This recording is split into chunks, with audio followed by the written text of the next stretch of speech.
Guys, I'm sorry. Do we know who Uyakanzi Jennifer is? Do we know who that is?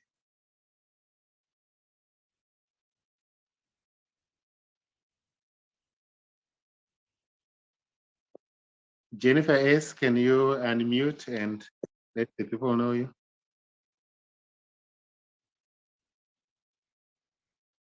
If they don't, I suggest you remove them from the space.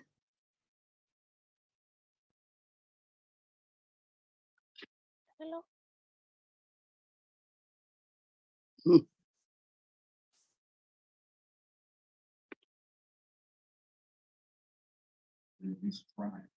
I think.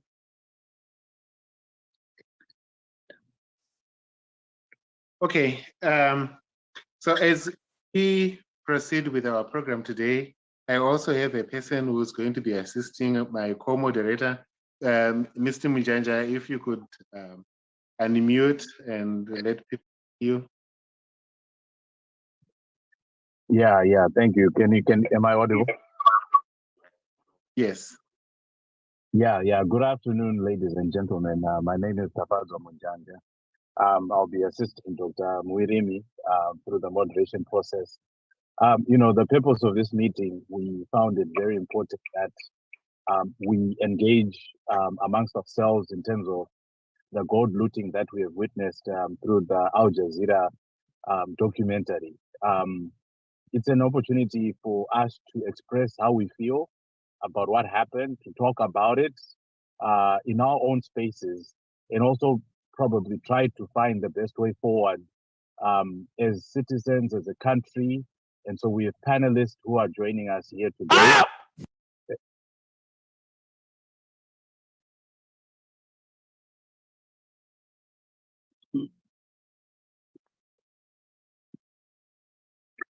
And so we have panelists joining us today. So just wanted to thank the panelists who have joined us. We expect that this will be an engaging discussion where the panelists get to, give us their 2 cents, but also engage those who are present in this meeting. So, so that said, Dr. Fujimi, thank you for the introduction. So we can move forward. I think I can see that we already have 2 or 3 of our panelists present in the meeting, and so there's no need to wait. We can move forward. To those who are making that noise, I think it's appropriate that guys, you are actually under attack. You need to take these people off the space. Guys. We have called manual. Abaragash lawa bafuna.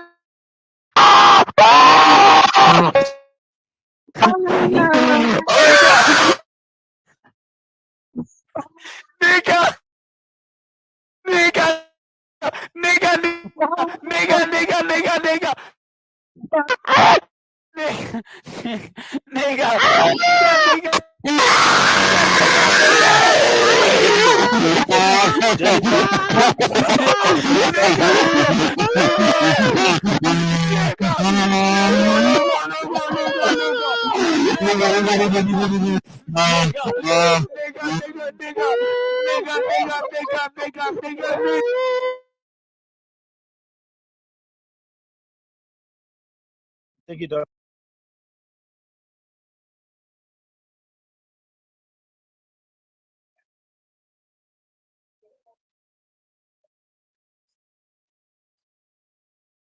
Can you guys hear me?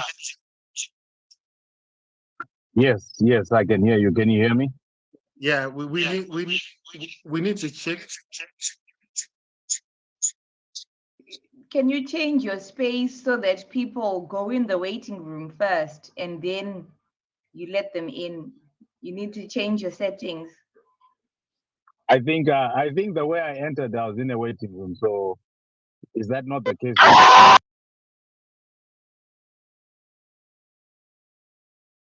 Let's try and do that. Yeah, you changed his name now. He's changed to Leon. He's changed.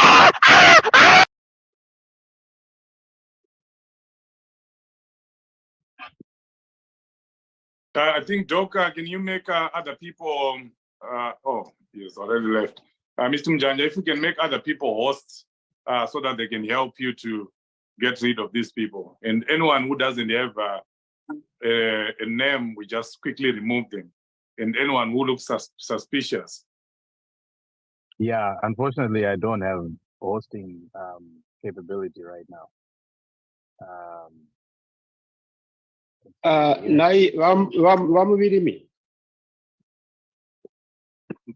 Yes, I'm trying to get back my.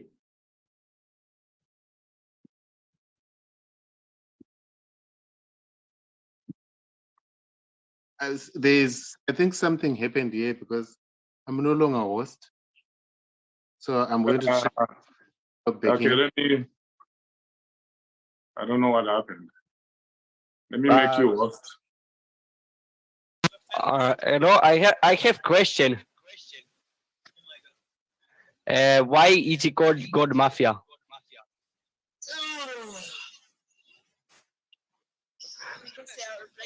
Movie say you food.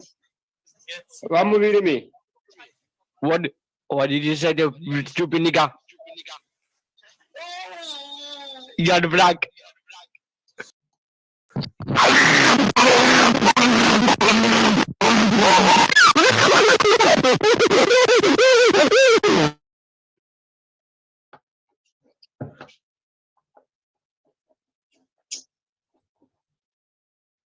Okay, Mr. Mjanja, I've made you co-host. Okay, I can see that. So Aganzi Michael or your one with him, don't admit that person. Aganzi Michael, ignore that one. We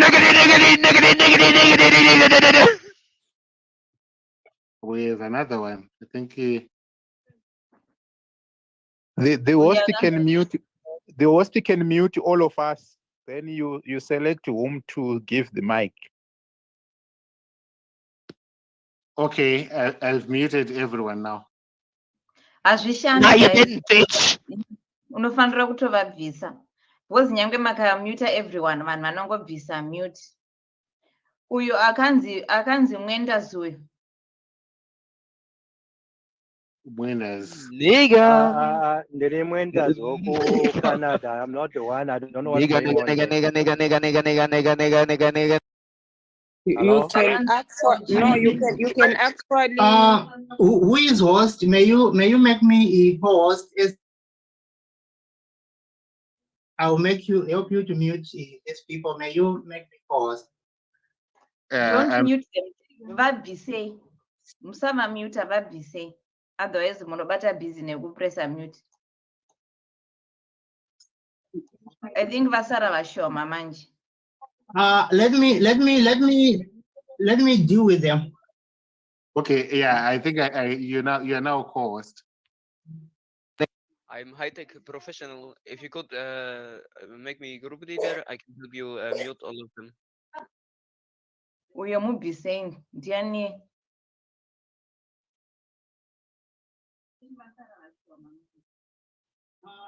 Munhu ataura mamanje mubvise futi. Unless kana muchimusiya.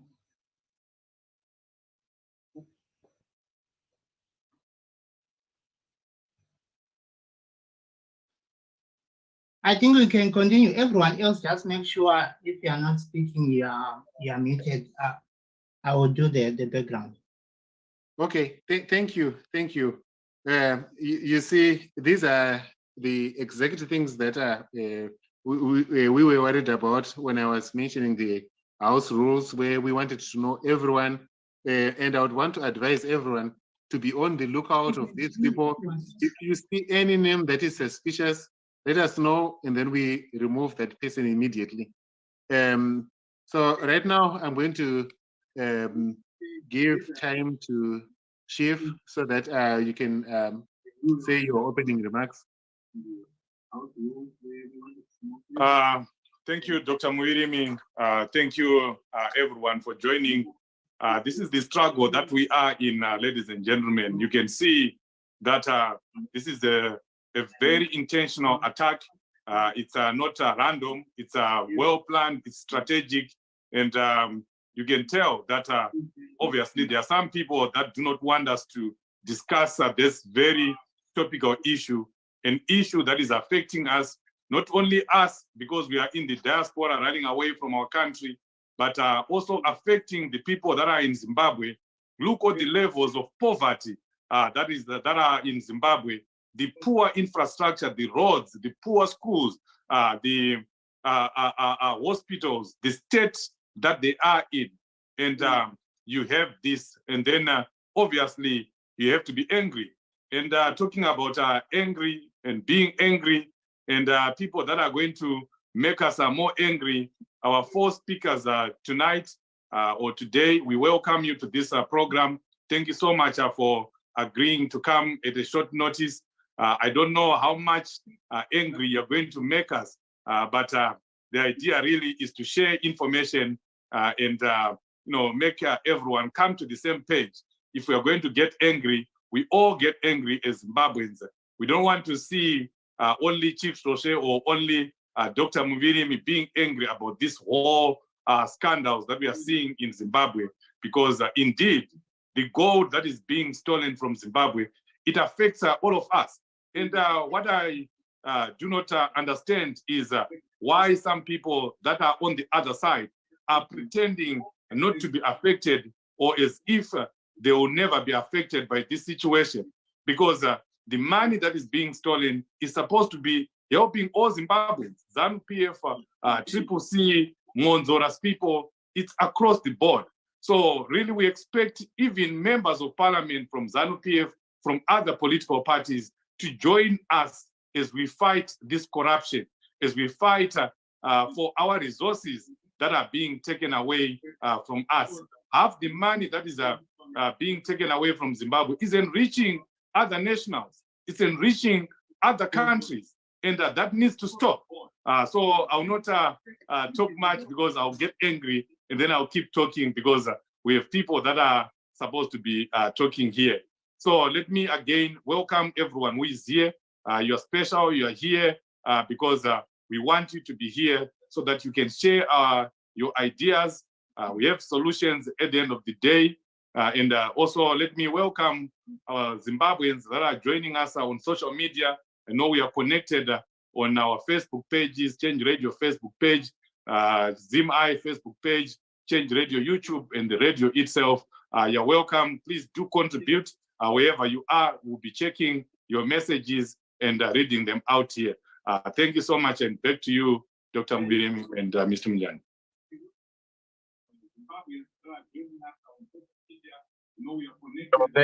Thank you very much, Mr. Tokora. Thank you very much for those opening remarks. So we'll just get straight into our order of business. We do have Mr. Advocate Kennedy Masia. Advocate Kennedy Masia is a leader in our province here. He's also a human rights activist who has worked with our family in terms of continuing the fight for justice for Itai Dzamara. Mr. Kennedy Masia, thank you so much. The floor is yours. Let's get going with this discussion. Thank you.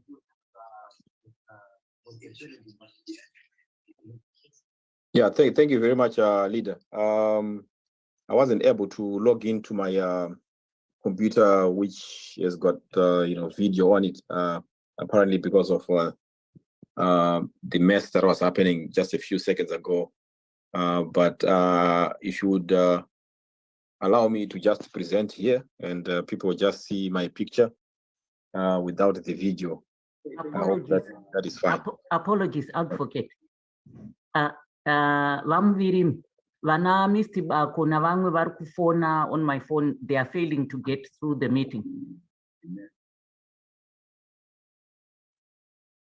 Can they put their names so that we know who is who? Bako. He has his name on. So what we're doing is that they're going into a waiting room, and so we see the names. We don't see his name there in the waiting room. So he's failing to get through to the waiting room. So I'm not sure what the issue there is now. Okay, let me tell him to keep trying. Yes, thank you. So what we're doing is that so we see the name. Advocate Masia, you can go ahead. Okay. Great.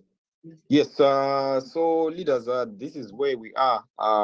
Where we see, resources being plundered by ZANU PF politicians and other entities that are doing so. And today, basically, my presentation is to look into. Okay, there's some feedback coming. Someone has not muted their mic.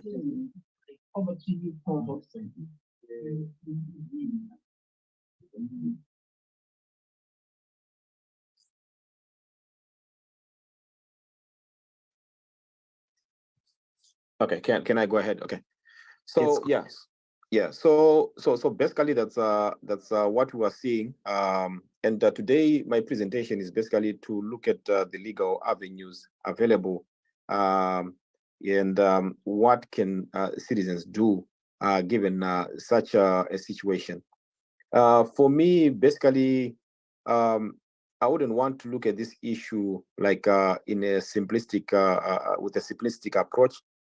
Because I think one of the things that we need to understand is to probably find out why such things happened or are happening, and why we have people like Ubit Angel being given the roles that they have of being called a diplomat at large.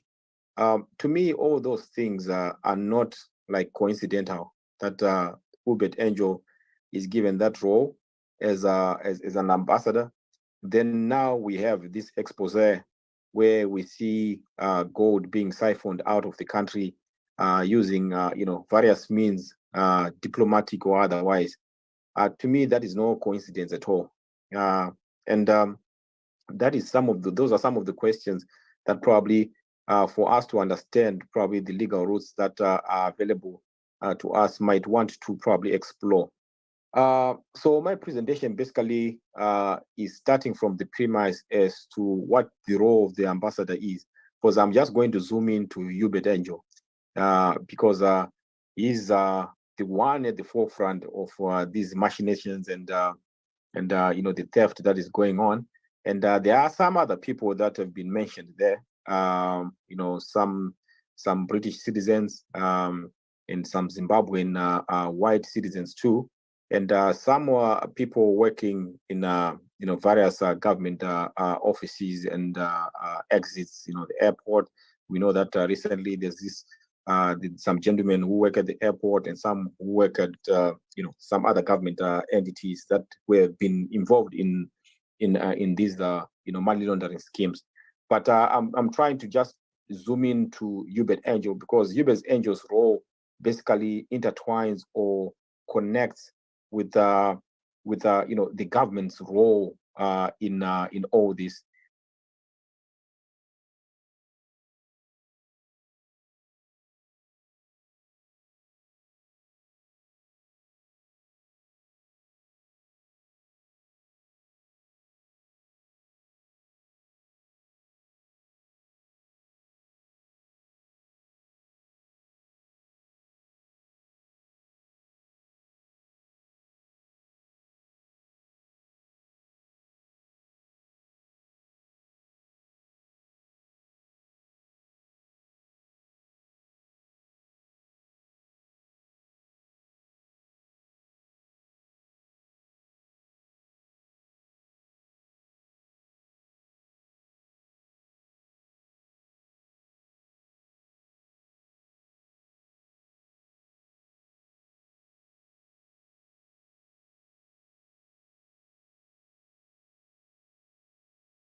any other probably contracts with the government or whatever the case may be, he might be right. He, as an ambassador, can do that. But now, why do we have someone like Hubert Angel being confident that he can do that, and him actually getting into negotiations with the mafia, gold mafia people and so forth, and him actually going to the extent of promising huge sums of gold and money? Why would we have Hubert Angel do that? So here's the thing. When it comes to issues of diplomacy, because Hubert Angel, to me, he could have been, if Mnangagwa was very much interested in his probably negotiating skills, mastery in courts, he could have probably given him another role, which is not ambassador. But to me, here's the thing. The role of ambassador has got immunities. And when you come to issues of immunity, it means that if Hubert Angel is acting on behalf of the government of Zimbabwe and is negotiating probably with gold mafias, as you are saying, he has some diplomatic immunity that he has. And when you are talking about diplomatic immunity, I'm just talking and looking at, at the foresight, like what can happen to Hubert Angel besides, dealing with our systems in Zimbabwe. Any other country that probably wants to prosecute Hubert Angel for probably this transaction can probably fail to do so because he's protected by the diplomatic immunity. So when you talk about diplomatic immunity, we now look at whether Hubert Angel was acting on his own behalf when he was transacting this, or he was acting on behalf of the government when he was transacting this. So in terms of international law, he has a cover there, and the cover is being given by the government of Zimbabwe. So that's where some of the nuances now come in. And now, if you look back into the discussion or into the argument that I'm saying, like, why was Hubert Angel given that diplomacy, diplomatic role? To me, it is a well-orchestrated plan from probably way back that, Shaman, you do this, you do the gold, you stuff on the gold, and when it bursts, you've got the protection. We got you. We've got the protection of the Zimbabwean government. But now here's the thing. If all these things are being laid to bear, if investigations show that this, of which now everything is showing that Zimbabwe as a government was involved in money laundering schemes, and if Zimbabwe was involved in money laundering schemes, then there are some effects to that. The banking system as a whole is basically going to crumble, and the government itself as an entity as a whole, it has to answer to some of those money laundering allegations that they face. And first with this, it comes to a situation where the government has to choose between Hubert Angel or dealing with this issue. Because now, as it stands, the only way that Hubert Angel can be prosecuted is if Zimbabwe, what do they call it? If Zimbabwe somehow withdraws its, decides to withdraw its official immunity against offered to Hubert Angel because of these transactional activities. And when it comes to international probably prosecution, Zimbabwe at this time, the government itself has the power to say, no, he was not acting within the course and scope of his employment as a diplomat. And as such, his activities in these gold deals are nowhere near what he was assigned to do as a diplomat. But we know that since this expose came out, not a word from the government came out, besides Mangunja talking about issues of sanctions and so forth. But not a word came out from the government. And we have seen this over time and time again, that when such issues of corruption come out, the current government's stance is basically to protect its own. And we've seen a lot of people being threatened, lawyers being threatened, journalists being threatened for talking about this. And we can always see, we can just see where we are going with probably the investigations or the redress of this issue. So given that situation. Yes, thank you, Advocate. I'm going to hold you right there. We have, so what we want to do is, I want to circle back, would like to circle back with you in terms of the interaction between the Ministry of Foreign Affairs, the different ambassadors that represent Zimbabwe in all the other countries, as well as where Hubert Angel's position was standing in light of all of these other ministries. So if you can park for now, but I want to come back to you in terms of those questions. Right now, we're going to let Mr. Peter Mutasa go through. Mr. Peter Mutasa is the previous president of the Zimbabwe Trade Union Organization. He's now the president of the Crisis Coalition for Zimbabwe. And so what we want to do, we would like to hear from Mr. Peter Mutasa. He's calling in from Zimbabwe. So we are conscious of the time difference that they have. That's why we kind of wanted to chime in. Mr. Peter Mutasa, please come through. Thank you. Right. So thank you, comrades, and thank you, compatriots. And I'm really happy that you have organized this platform. Firstly, because you are in the diaspora, but you are still concerned, very much concerned about what is happening home. I think that is a high level of patriotism and also civic action and civic responsibility. So I'm very much happy. But secondly, because you are taking the first step.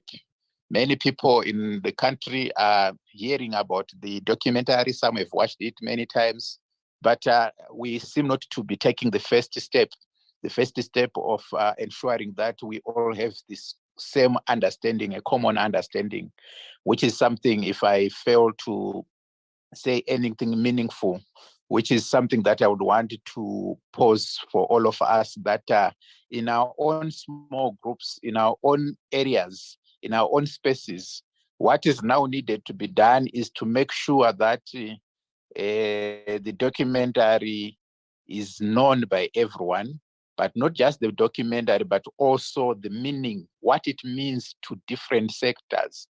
And if we are in our churches, we need to discuss about the meaning of the documentary. If you are in a family setups, we need to discuss about the documentary. We are discussing with workers, some workers who think that this doesn't affect them, this doesn't matter. They are saying, let's focus on bread and butter.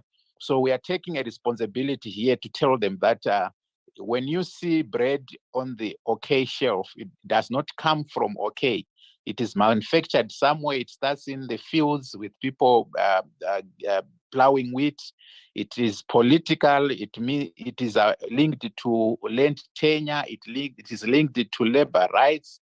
So we need to explain these things in a layman's language so that our families, our neighbors, our relatives, our workmates, everyone has to understand the import of this. So this is why I'm very excited that you have taken the first step. But from here in Zimbabwe, we still have a challenge in that the documentary has been viewed many times by many people, but we have not yet found a common position on what to do next.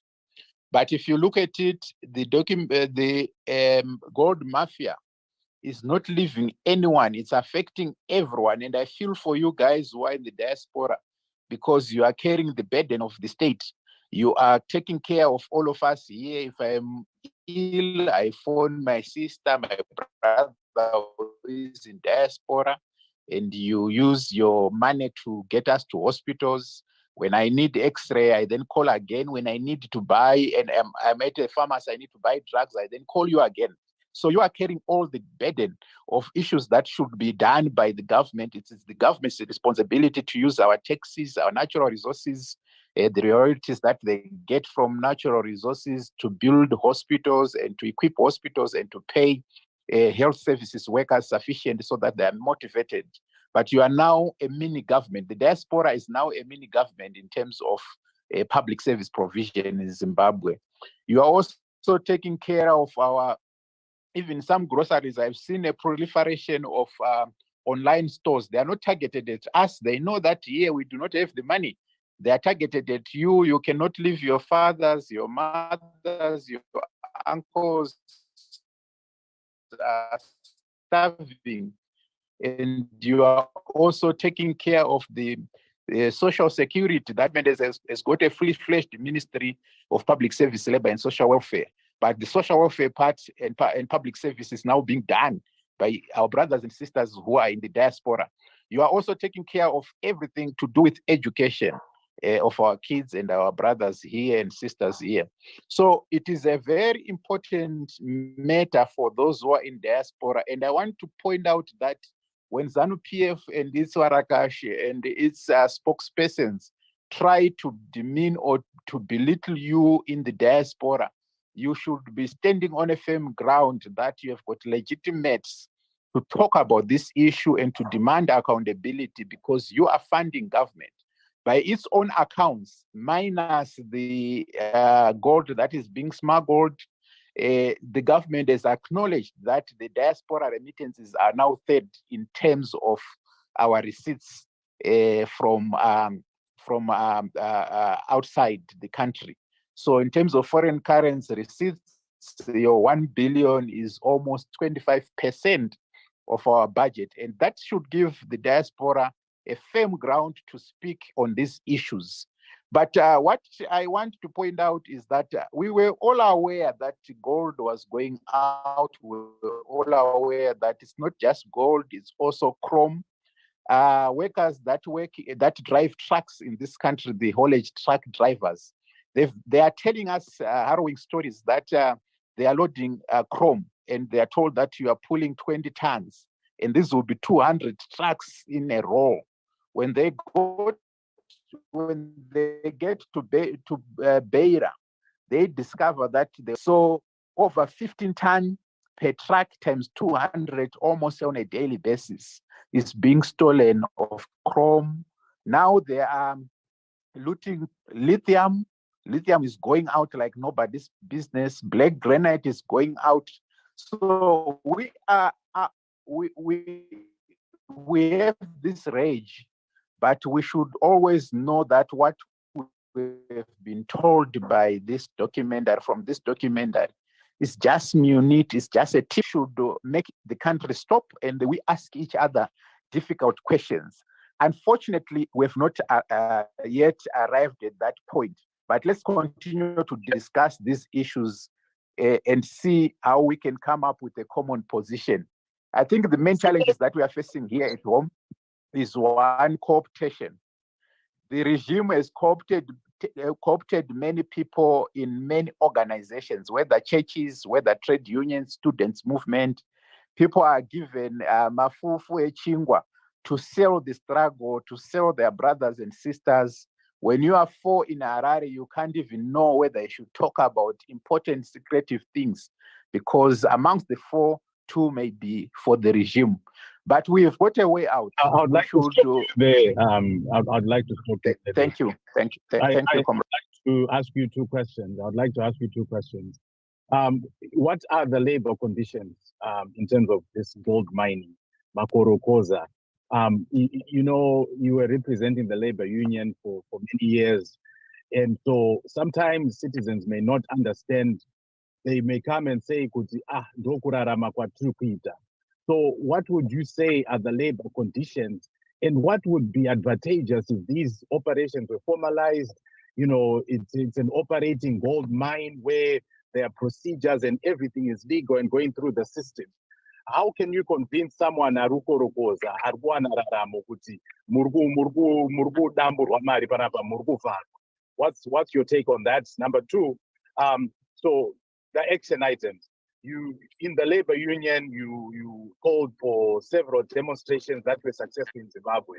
In terms of us here in the diaspora, how would you kind of give us a guideline in terms of what would you suggest we can do in order to express our angst over what we have seen in these documentaries? Thank you.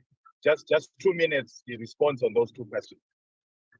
Thank you, comrade. The first thing is that every worker is to know that they are not going to get decent salaries for as long as the nation's wealth is shared by a few, and for as long as the nation's foreign currency is externalized. So why are workers in the low wages? And they are earning low wages because the money that is spent on these natural resources, the royalties, are the amounts that should be paying nurses, doctors, teachers. So every worker has to have an interest over this issue. Then if you look at all the other workers, even those who are not in public service, we are crying because our local currency, the RTGS, is losing value. It is losing value because despite the fact that we are extracting our natural resources and selling them out, we are not getting the foreign currency because of the gold mafia. So because you are not getting the foreign currency back home, it means that our local currency is going to continuously lose value, and we are going to earn nothing. So for the working class, I think this is an important matter. This explains why. The second point on the informal Makorokosa, I think it's not employment, that is desperation. The level of amount of people who are dying in those dungeons and dying for nothing and dying for a few, to tell us that this is not the way we should be structuring our economy. Let's look at those places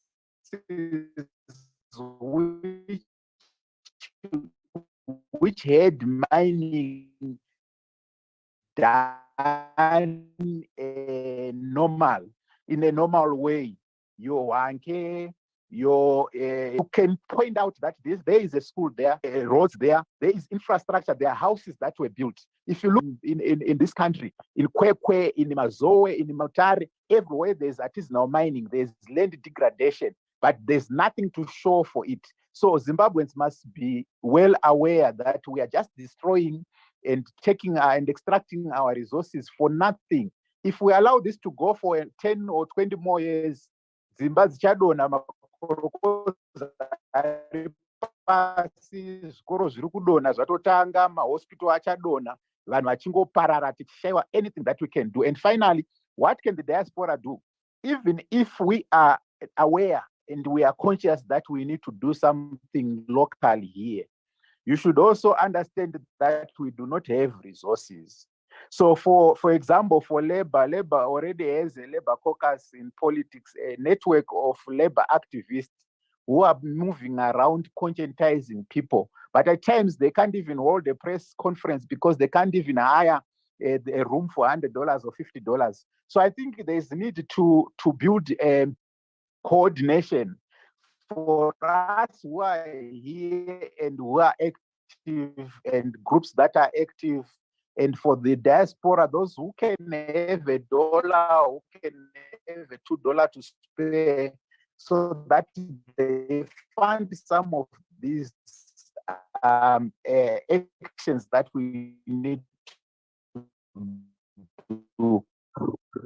No, thank What you. Thank we you. should be clear about is we are not going to get anything from ZANU-PF if we don't organize ourselves more. Is it me or We can hardly hear him. Maybe he can go out and come back again. Yeah, Mr. Mtasa, your network is in and out. Your network is cutting in and out. To tell us, can you mute Mr. Mtasa? Dr. Mwirimi, can you mute Mr. Mtasa? We need to organize and mobilize, and everyone has got a responsibility. Thank you. Okay, thank you very much, Oh. Mr. Thank you. Can you hear me? My apologies. It's bad here. No, that's okay. We've heard you. Just to continue on our panel list, we have Chennai Mutambasere. She's also one of our leaders in the CCC. She's a political activist. She is always active in terms of advocating for human rights for Zimbabweans. So Chennai, thank you so much for joining. The floor is yours. Thank you. Hi, Tafadzwa. Thank you guys for having me. It's 6 minutes to 10 over here, so I'm going to try and make my submissions quite quick and to the point. So hopefully I can get to bed soon. So I think what I can focus on, aside from wanting, I'll just take my camera on for a little bit just to say hello, and then if that works. Okay, no, it's not working. So what I wanted to say, hi, what I wanted to really focus on the things that I see the propaganda mafia on Twitter, etc., the Varakashis of this world, the things that they are trying to put forward as a defense. And then I also want to talk a little bit about the mining infrastructure and really where it leaves us as a country. So in terms of what I have picked up from the Barakashis, the propagandists on Twitter, what the ZANU-PF messaging basically is saying, you'll hear them say that, of course, we have to find another way to address the sanctions issue.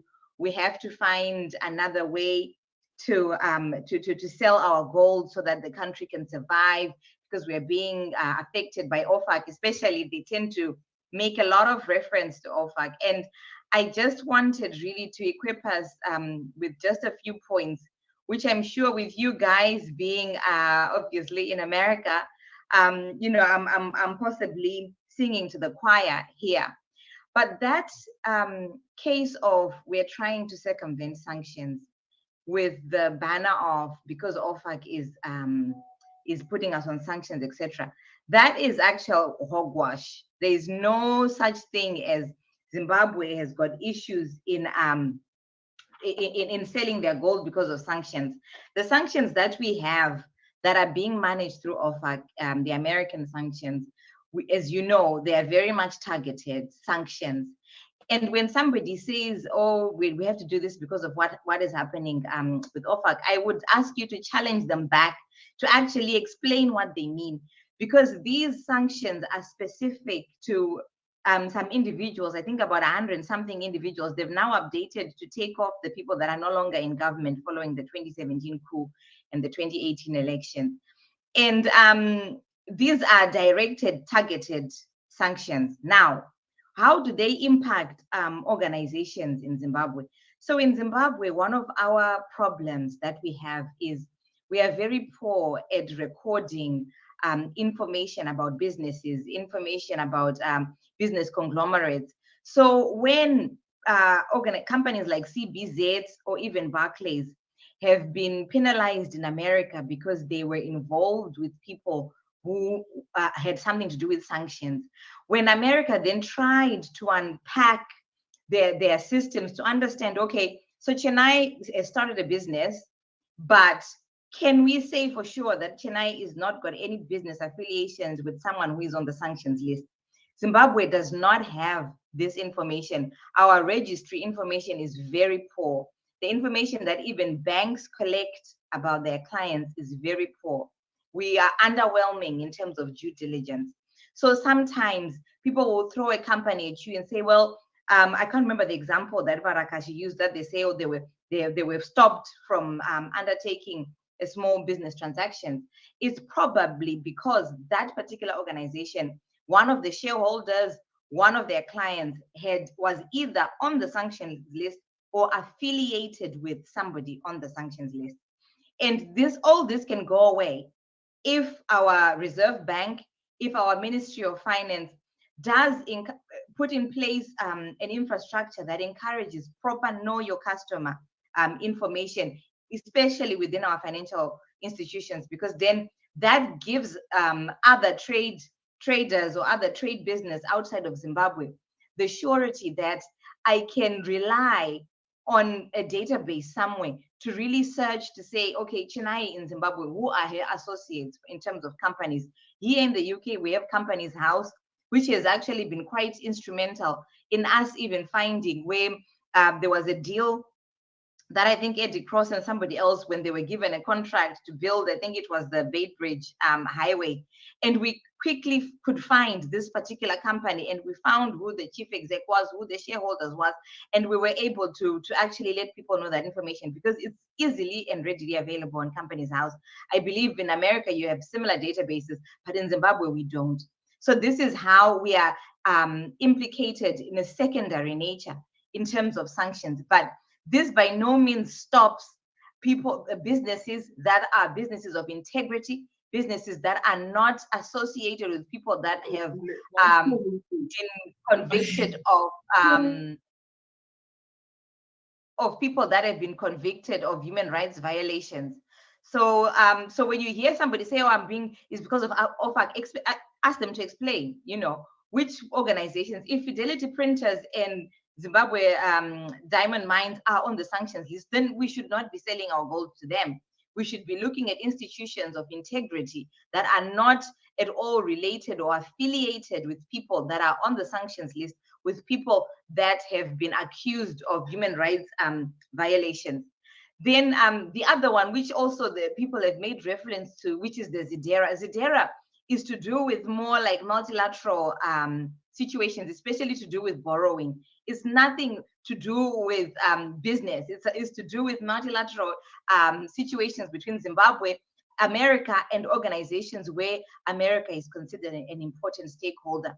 And this is limiting us in terms of our borrowing. But when you look at our debt today, we are bad debtors anyway. We can't afford to pay what we borrowed. I think an organization calculated that it's going to take us nearly 98 years to pay off what we owe today. So that is where ZDERA is coming from.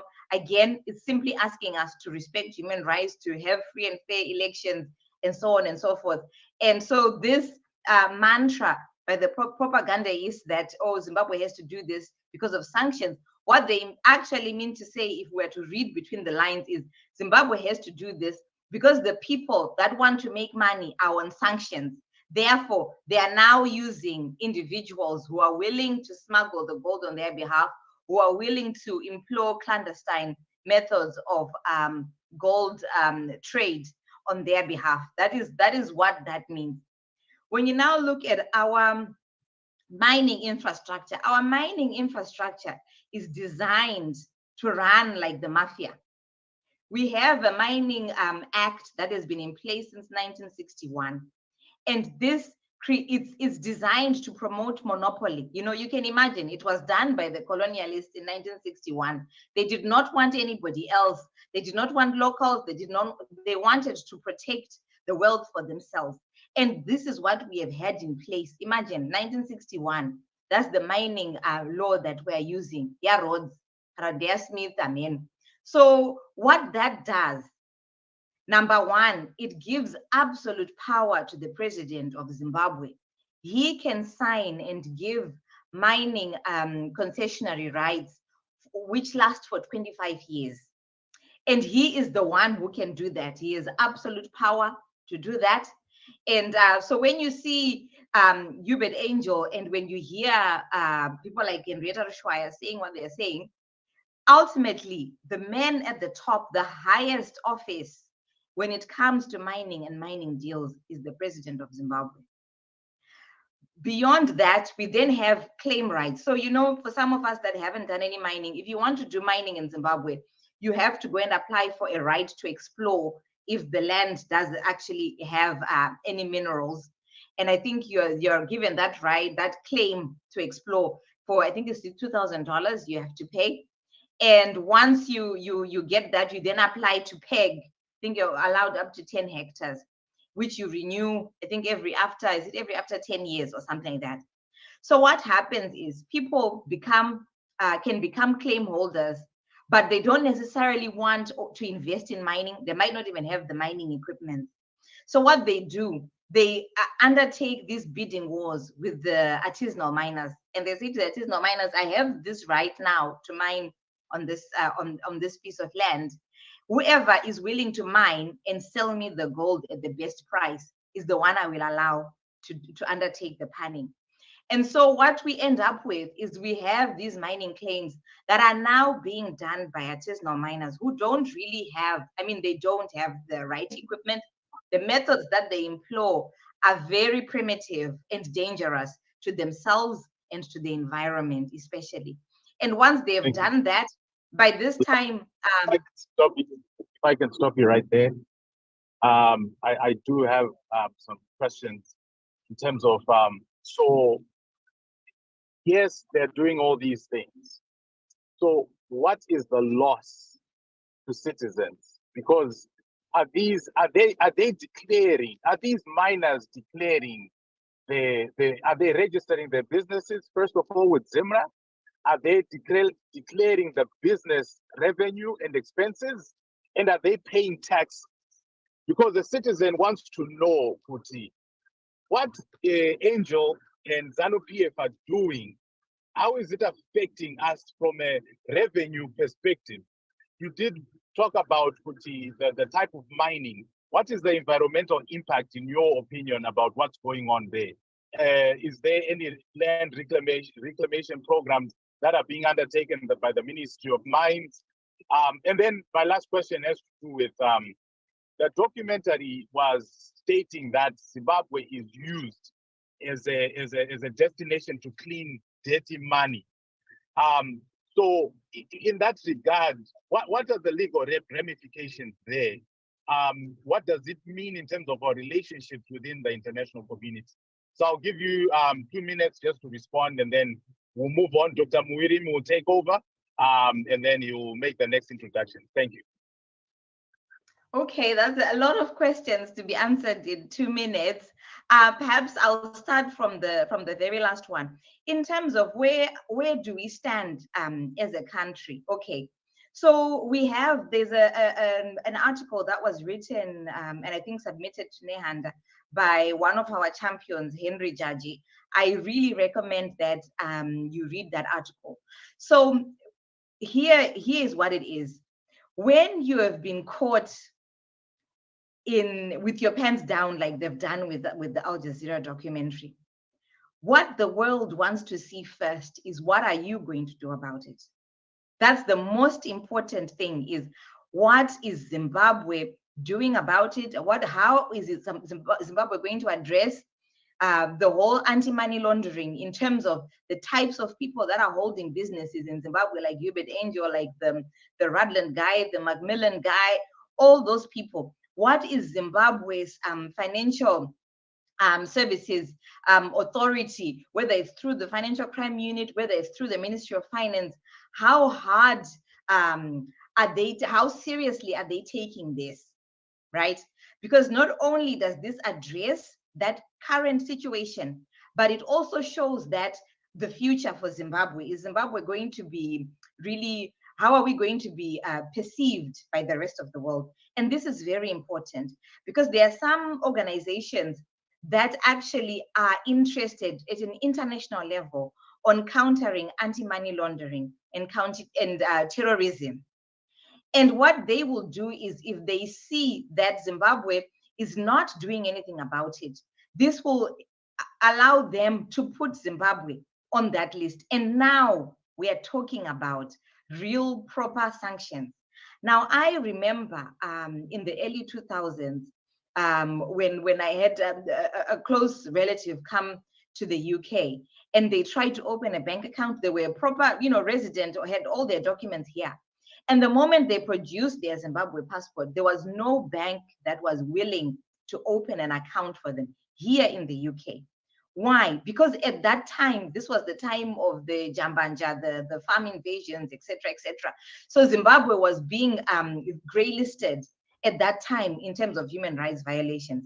Now, money laundering and is attached to counterterrorism, because they're saying if you do, in child sex trafficking and things like this, if you don't care where the money is coming from, you could actually, whether intentionally or unintentionally, be supporting the underworld of terrorism, child sex trafficking, etc., etc. And when that happens, trust me, no one wants to know about you, you know, because that association is so dire from a political, from a reputational risk perspective. So the fact that we are not, the Minister of Finance hasn't even breathed a single word, that is so abnormal. He hasn't even said anything. So that means that our systems now are vulnerable to money laundering. They're vulnerable to really accepting the process of crime and within the gold trade. And that is going to make things very difficult for us as a nation that is wanting to move forward. So that is the first disappointment. The first thing that we should all know and understand is the silence from the government of Zimbabwe is going to be damning on all of us. When it comes to revenue, yes, our current system promotes smuggling, it promotes illicit flows, because can you imagine that more than 65% of our gold is actually coming from those artisanal miners. And artisanal miners are an informal trade. They're not registered anyway. So in Zimbabwe, you actually find formal companies that are formed, you know, they're real serious businesses. Instead of them going to mine their own mine and registering that with Zimbra, etc., paying their royalties, they actually prefer to go and buy from the artisanal miners, which is why we have a situation where artisanal miners produce the majority of the gold in the country, because they see that they can make maximum profit. They buy it cheap from them and they go and they sell it, and they don't have to register, they don't have to pay any royalties to anybody. And this is the same in the diamond industry.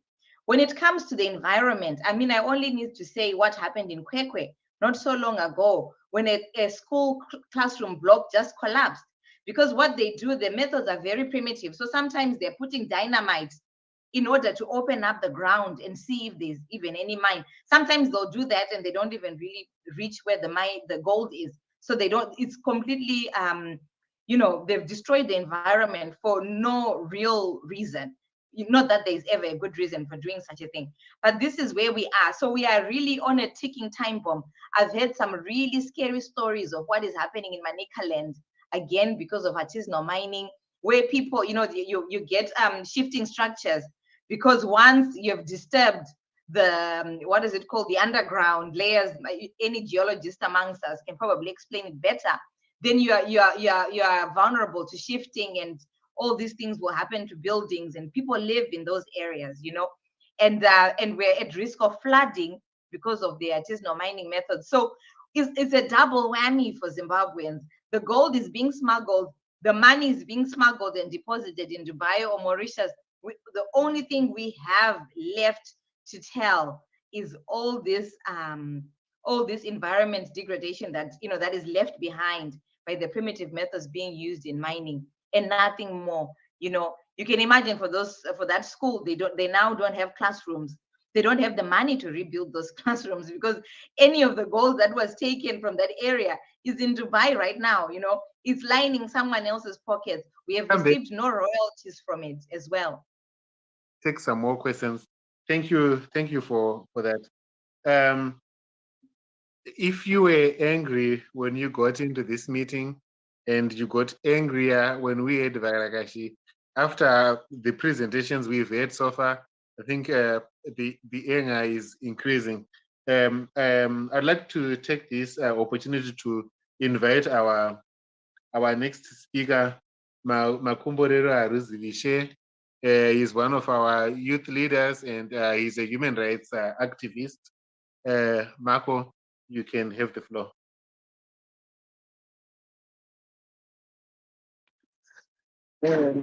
Good evening, everyone, and good afternoon to others. I hope am I audible? Yes, you are. And thank you very much. My name is Makumbaro Arsiishe. I'm a Zimbabwean, just like most of us here in this meeting, and I'm also angry at the further exposes of corruption, especially with regards to the gold mafia documentary by Al Jazeera. But it is important that at this time, others, those who have spoken before me, have said everything to such an extent that I am left with nothing rather more to say. And I have to acknowledge Advocate Kenneth Masie. He's a patriot of note. I respect him.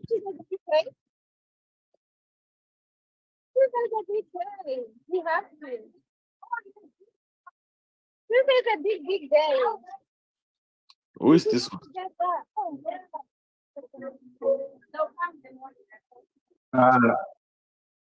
Ladies and gentlemen, can we mute ourselves? Thank you. Go ahead, Marco. Yeah. So I was appreciating those who came before me, Advocate Masie. I appreciate him, very powerful submissions. Comrade, my beloved comrade, Peter Mtasa. I salute him. They articulated very well, and then also to Chinaim Tambasere, well articulated. They have exhausted almost everything. But then I just want to weigh into this discussion with my perspectives on the impacts of the gold mafia, the impacts of corruption in as far as human rights, democracy, development are concerned. Because what we see presented in the Al Jazeera, it's a solid case of non-state actors, non-state international players, how they undermine democracy in Africa, how they undermine the rule of law in Africa, how they undermine human rights in Africa. I'm approaching this with the perspective of how now we have our Independence Day, over 4 decades of independence on the 18th of April in a few weeks' time. But then what's more important is how we have, in the words of Father Zimbabwe, Joshua Ngomo, that he said, he said that I've realized this lately, that a country can become independent without its people being free. That is the case with Zimbabwe, at the mercy of the gold mafia, at the mercy of these international criminals, at the mercy of the ZANU-PF, because we cannot separate these international criminals, this gold mafia, these smugglers with ZANU-PF. They are serving at the interest of ZANU-PF. They are, as we saw, serving at the pleasure of Emerson Mnangagwa, the president of ZANU-PF, the chief secretary of ZANU-PF. And it is Emerson Mnangagwa who appointed Hubert Angel as a diplomatic, that diplomatic role, so that all the mafia activities, can be implemented. And this makes ZANU-PF, like I've always said, a mafia that operates far above international mafia standards.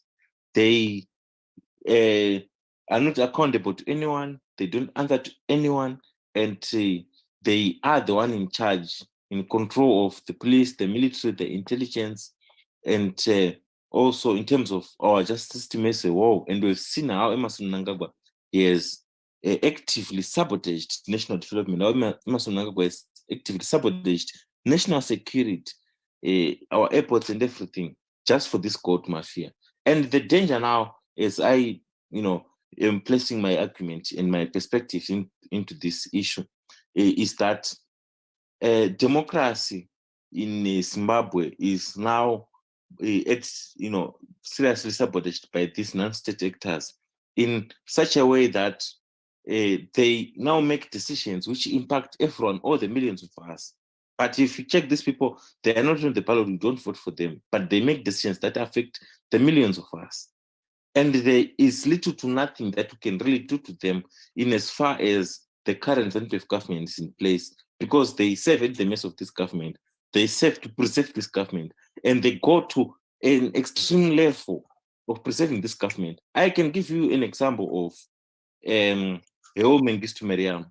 He is a kind of a mafia of sorts in this current government, and he's also behind. If you check his employment in Zimbabwe, it's around, he's an advisor, a military advisor to the army and also to the president. And he stays, if you check where he stays, in Kanye there, his home is guarded by soldiers and everything. And he's one of the people who are buying the one.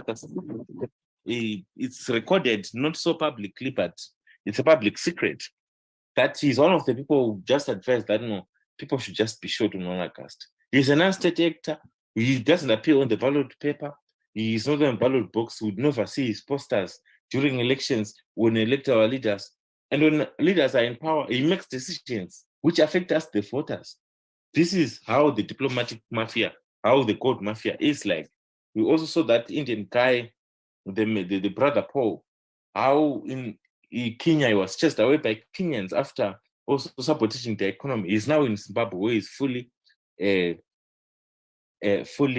protected, just like a woman gets to Miriam, fully protected, running away from genocide crimes committed in Ethiopia. There, we go also further to the issues of now money laundering, which Tambasere spoke to a large extent.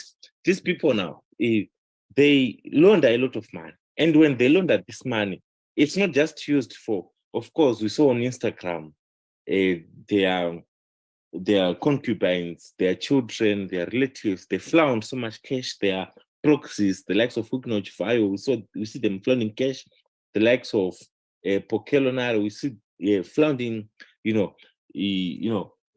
riches and wealth, a good number of them. But beyond that, the most worry that we should have as Zimbabweans is that these monies, dirty money from money laundering, they are also used to sponsor human rights abuses. They're also used to sponsor abductions in Zimbabwe. We have had a serious case, especially between 2018 and now, where in 2019, we saw for the first time ever, rather than the usual police and military we knew to be used to, in order to, for law enforcement purposes, we saw the surgeons or, the arrival onto the platform of outfits like the Threat Squad. We saw other private and non-state actors moving in very expensive vehicles with guns, firing bullets everywhere to quell, like in 2019, those 2 weeks of shutdown. Comrade Peter Mtasa is here. He was one of the conveners. He called for that action. I'm sure he can relate to what I'm saying. We saw people being abducted in the ghettos. We saw leaders being targeted. We saw people being tortured. Women were raped. Professionals like doctors who were treating victims of such violence were targeted. Lawyers who were representing them were also targeted. So now, we going further, we saw even the Imbala case where Tawadam Cheiwa was also targeted. This is a non-state act. I'm now speaking to how these illicit funds, this debt man is used to undermine human rights abuses.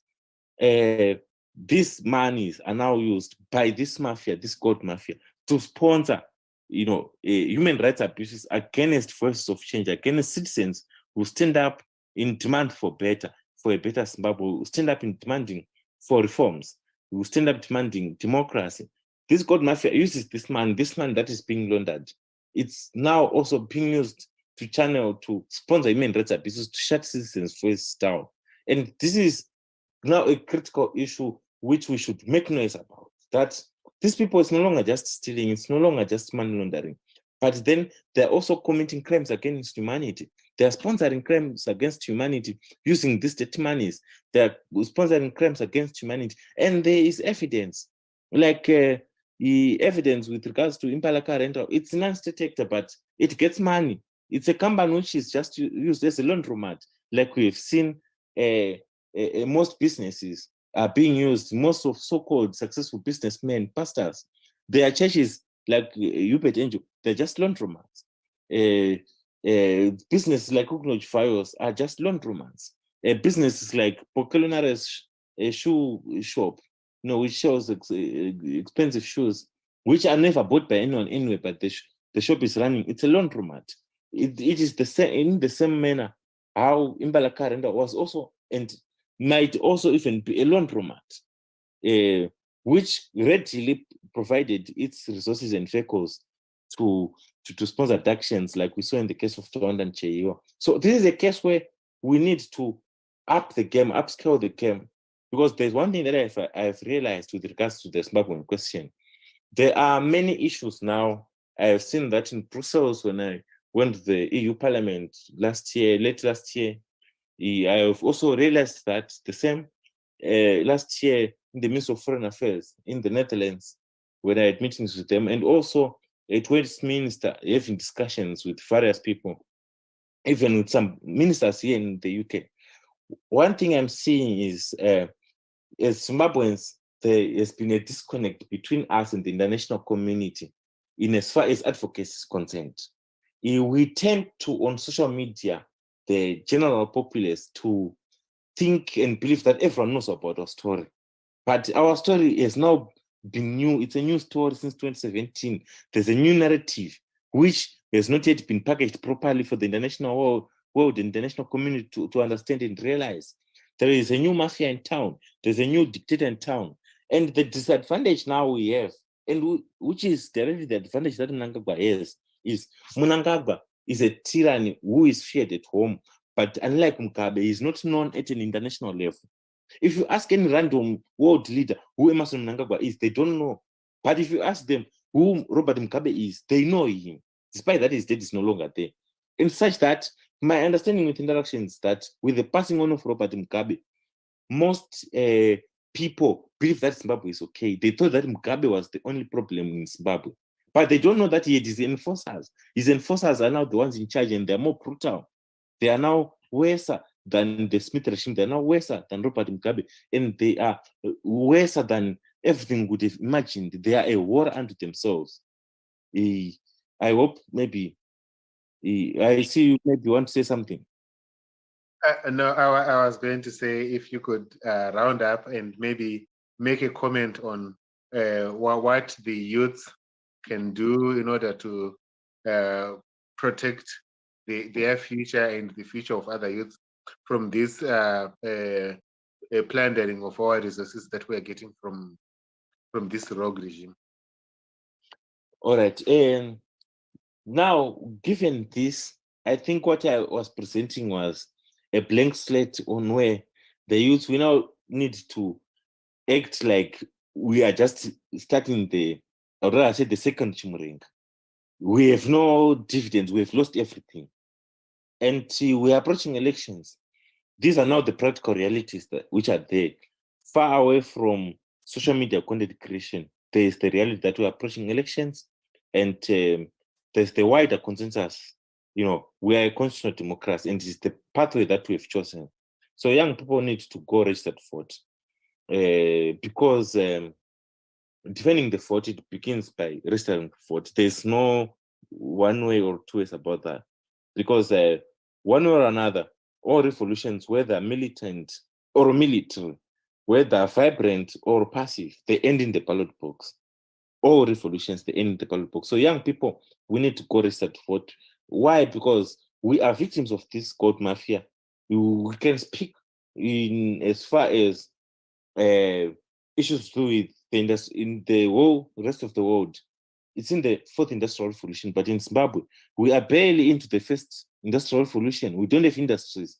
We import even toothpicks from China. We don't even have, our hospitals don't have basic paracetamol.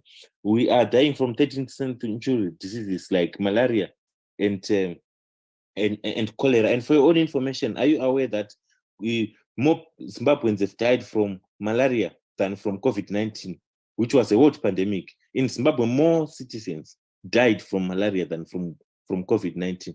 And it is very telling. We have had millions of us who have been exiled as political or economic exiles because of ZANU-PF. So we need to register to vote. We have had the scourge of drugs in Zimbabwe. Most of the people don't see this scourge, because once someone is really under the influence of drugs and affected by drugs, especially crystal meth and other dominant drugs, which are now there in Zimbabwe, they are thrown into jails. Jails are overcrowded with young people who are high on drugs. They are hopeless. They don't know what to do with their lives.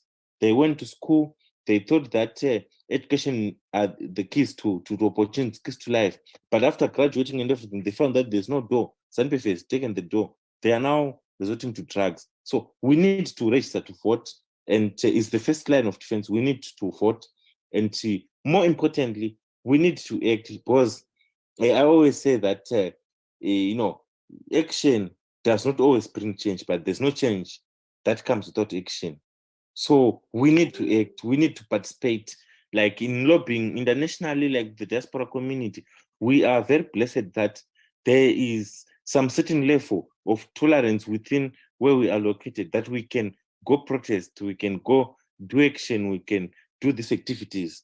And let's do that. And more importantly, I feel like this young generation lacks education, lacks awareness, lacks insight to what to do in as far as consciousness about current situation is concerned. So activities like this one, they are very key, and I want to emphasize, like this meeting we're having, it's very key. What we have to realize is, back then during the liberation struggle, night vigils labeled as pungwes were held, where people during the night would be singing, but above all, it was not about singing, it was indoctrination. It was about speaking critical issues and topics like the ones we're discussing here, were the ones which were being discussed under the trees, were the ones being discussed in mountains, were the ones being discussed in valleys, were the ones being discussed midnight. So we need to do this. It's an opportunity that we have been given by technology, by the internet age. We really need to do this more frequently. Even if there are to be 5 people, yes, it must be a culture, a norm. People must know that we are doing these things to educate, to enlighten each other. We need to do this. And if it means recording such sessions, then even turn them into audios for WhatsApp distribution. If it means we need to put short video clips for redistribution over the rest of the week, where we have every Sunday we have such a pungwe, such an activity. It's key, because I'm telling you, I know people really want change, but they are not enlightened. I have to cut you off in the interest of time. Thank you to our speakers. I think we've had some important information here, which has been echoed about by our speakers, where we now understand that we may be exporting the gold, but 50 or more than 50% of the gold is coming from artisanal miners who are also destroying the environment, which means that we are probably not getting anything. It basically means that we're going to be spending more money than what we are getting from that gold when we try to reclaim the land that has been destroyed. So we've had a lot of things here. I just want to round back to Advocate Masia. I'll give you 2 minutes to round off, because we kind of cut you off when you were presenting. And as you present, there were also some questions that were thrown in the chat there. Like some people were asking, can Hubert Angel be prosecuted as a British citizen? Citizenship. So just a few minutes over to you, Advocate Masia. And Rigo. Oh yeah, yes. What do you say? Okay. Yeah. So yes. I'm not sure whether I'm audible here. Can Yes, someone you hear me? are. Oh yes. Okay. Thanks.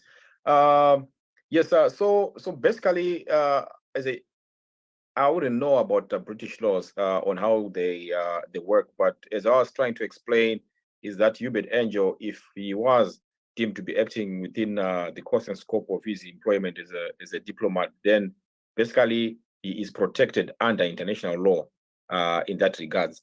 But when it comes to the issue of whether, because I think the whole issue hinges on the attitude of the government here. Because if the government's stance is to say that, yes, we are basically money laundering and we're using Hubert Angel as our agent, then that becomes a whole dynamic, issue that needs to be, interrogated at an international level, where other countries such as South Africa, SADC, and the African Union has to really get involved and see how best they can deal with this issue on a country-to-country basis, because this issue not only affects Zimbabwe as just a country, but it affects the whole region, because there are money laundering laws that Zimbabwe is a signatory to, which are domestic, which are regional, sub-regional, and international. So on that regards, it has to be held accountable. But when it comes to Hubert Angel, I believe Hubert Angel can be prosecuted in Zimbabwe, because what he did, to me, basically is a violation of certain sections of the criminal code, because it pretty much is tantamount to what the criminal code says: abuse of public office. If he was not, mandated to do what he did, then he is acting, alone, and he's abusing his office as an ambassador, and therefore he can be prosecuted in Zimbabwe under our laws. But whether that will happen, we know it's everyone's guess. But that is the situation that I can pretty much analyze and deduce. But every lawyer's got their own opinion. But I believe Hubert Angel can definitely be prosecuted in our courts in Zimbabwe. Thank you, Advocate Masie.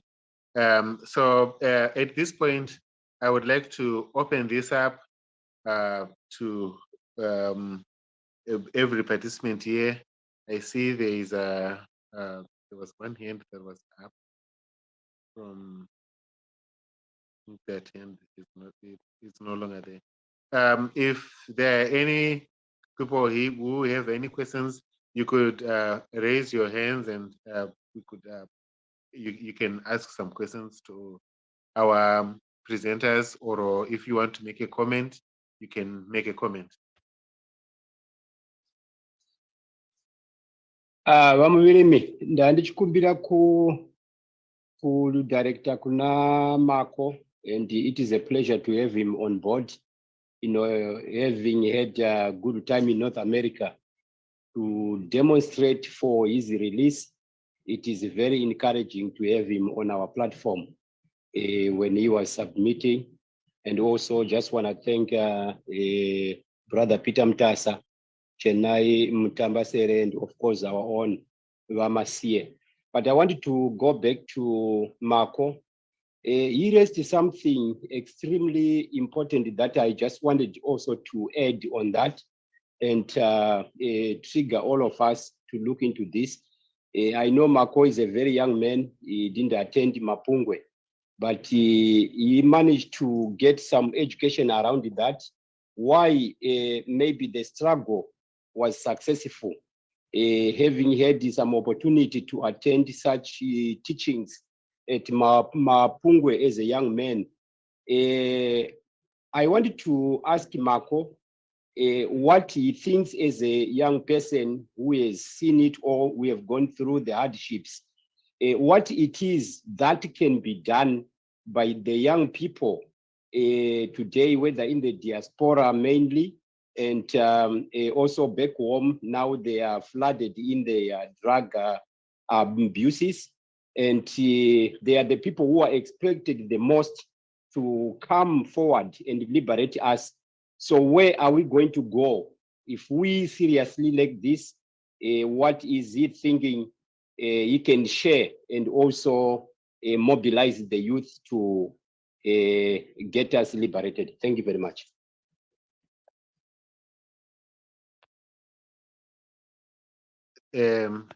I'm going to take one more question before I allow the Marco to answer the questions. Finial, can you go ahead? And ask? Yeah, my question is, I have a few things. One thing is, what are we going to do new when we get in power? Because I see the selection of the cabinet, there is no vetting at all. Even can be appointed minister anytime. So we need the measures which can thwart criminals from accessing power. And also my other question is, what are we doing to engage South Africa and the South African opposition?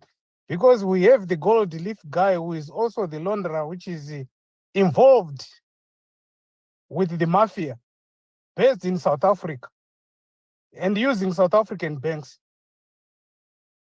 So also crime was committed in South Africa too. Thank you. Thank you. Thank you. Over to you, Marco. Can you answer some questions? Like the first question you got, and if you could respond to Mr. Pino, and then we can also extend it to the other panelists. All right, yeah, thank you. With regards to young people, I can tell you fully well that young people are at the majority right now, but young people have the minimal participation in our politics. Young people have never seen a Zimbabwe that works, and young people don't really understand what it means to have a proper functional country. I want to tell you very basics. Like most of you have cards, bank cards, credit cards, debit cards. You can, and the older generation back in Zimbabwe, they have pensions. But we now have a Zimbabwe where someone who has turned 43 years, he has never been employed and doesn't have a bank account, doesn't have pension. And then closest to a bank card, to a bank account they have is EcoCash or One Wallet.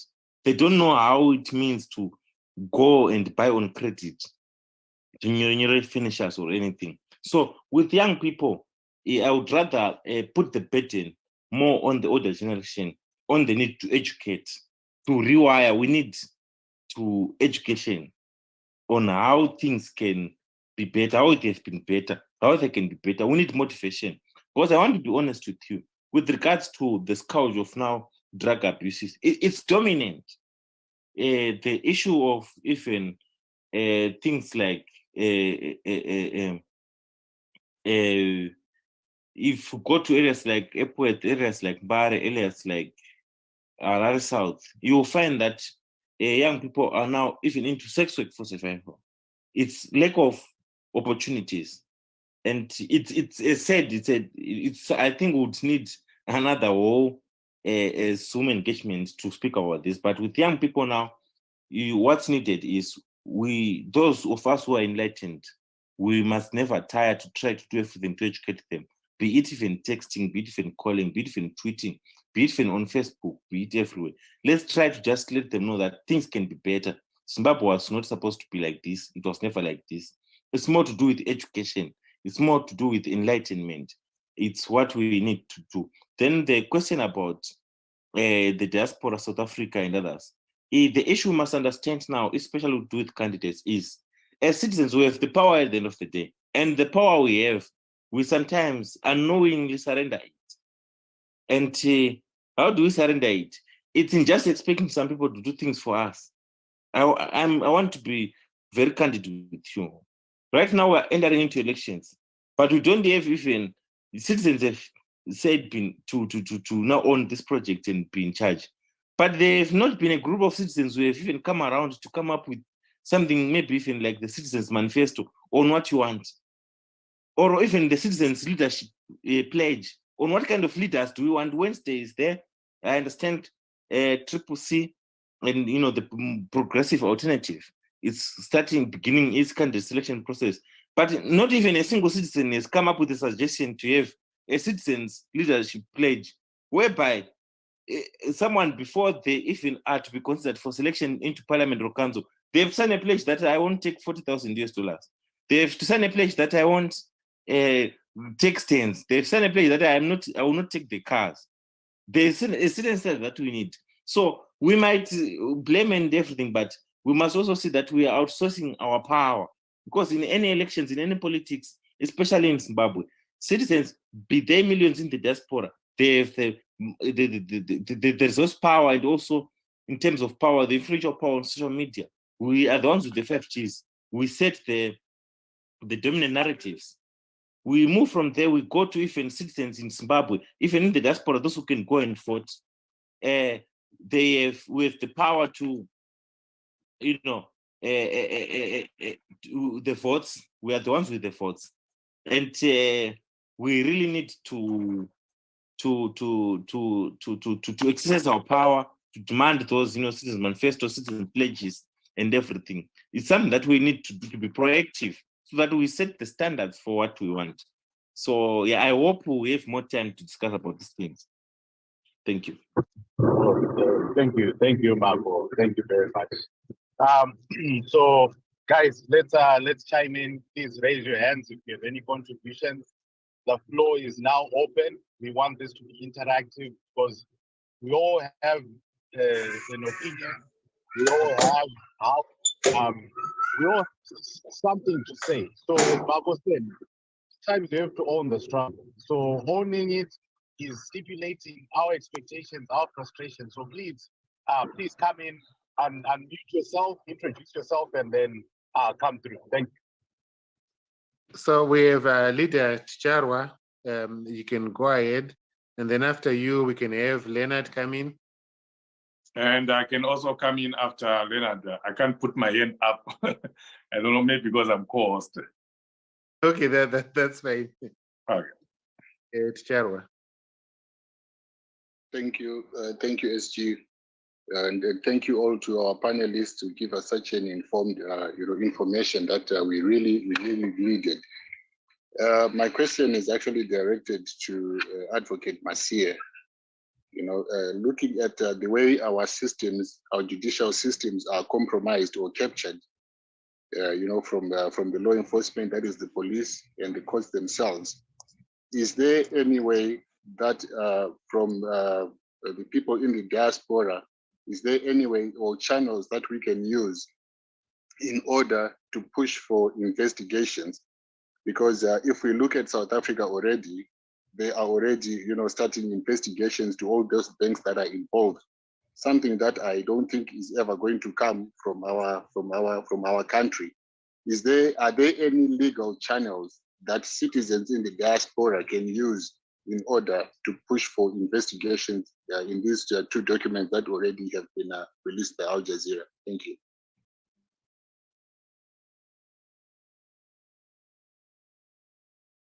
Okay, can I? Okay. Oh yeah, thank you, Komatich. As we all know, in Zimbabwe, it's a challenge when it comes to prosecuting such serious cases where we think everything is obvious. But for me, here's the thing. I think this issue, as we are discussing it right now, it's got nothing to do with politics. It's got everything to do with the Zimbabwean. Every Zimbabwean here is affected, whether you're ZANU-PF and whether you're within government or out of government. This is a Zimbabwean issue. Our country is being hemorrhaged by a few individuals. So there is need for a good strategy here, because here the key witness here is Hubert Angel. And if Hubert Angel is held accountable by the Zimbabwean government itself, there can be options where we can avoid the issue of the diplomatic immunity that he might try to hide with. I think one speaker here actually asked whether something could be done in South Africa. That is a very good way of probably dealing around it, because now what happened here is a crime that transcends borders. And if our judiciary is unreliable, as we have already seen it before, these issues can be prosecuted in jurisdictions where this crime was felt, for example, in South Africa. So I think at the moment, there are avenues outside Zimbabwe that can be explored, but all these avenues will always depend on the government of Zimbabwe's attitude towards Hubert Angel as an individual, Hubert Angel and his role as a so-called diplomat who was acting, in furtherance of money laundering.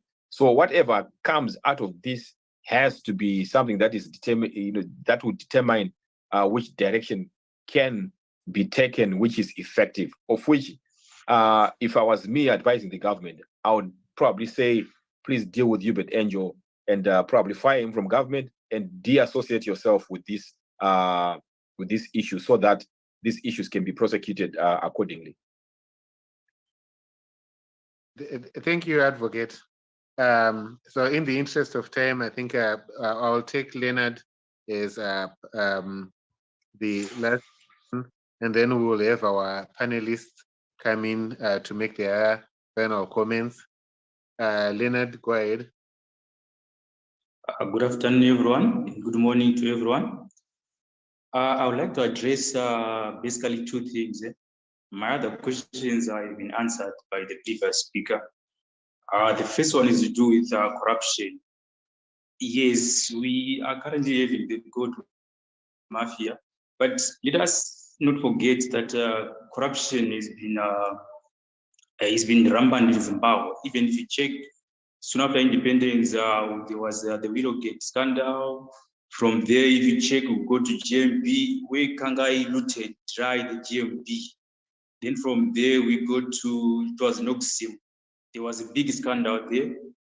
Even if you remember very well, the manager, one of the two managers, they committed suicide as a result of that corruption. Now we are talking about the gold mafia. So the issue now is these things are always the case in Zimbabwe. Yes, even the courts, someone was talking about South Africa. Yes, in South Africa, they take action. But in Zimbabwe, it seems like the courts are captured. Even if you report the cases, no action is taken. So it's just a waste of time to report these cases or to gain the service of the legal fraternity. So what I think as a citizen is to encourage the youngsters, those ones who turned 18, to go vote. Even the first one to register and vote, to vote in their numbers. That's the only thing. So that when the Triple C wins, it wins resoundingly. I know rigging is always there, but if more people register to vote, I'm sure, like what happened in Zambia, we'll be able to overwhelm the rigging processes.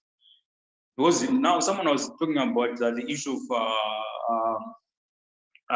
the international community. Yes, we can engage the service of the international community. You can make it very public, but at the end of the day, the international community will not do anything tangible to our case to help us achieve our to have tangible goals. 2008, I would say from 2000, there were gross human rights abuses in Zimbabwe. You go to 2008, many people were killed. There was the short sleep and all those things, sanctions and all those things, but nothing's changed. We talk about electoral reforms, there's no electoral reform more like on the team. So nothing will change, nothing tangible will come. So my issue now is let's help those ones who are home to register to vote in their numbers and know where exactly we to vote and to guard our vote. Thank you so. Thank you very much.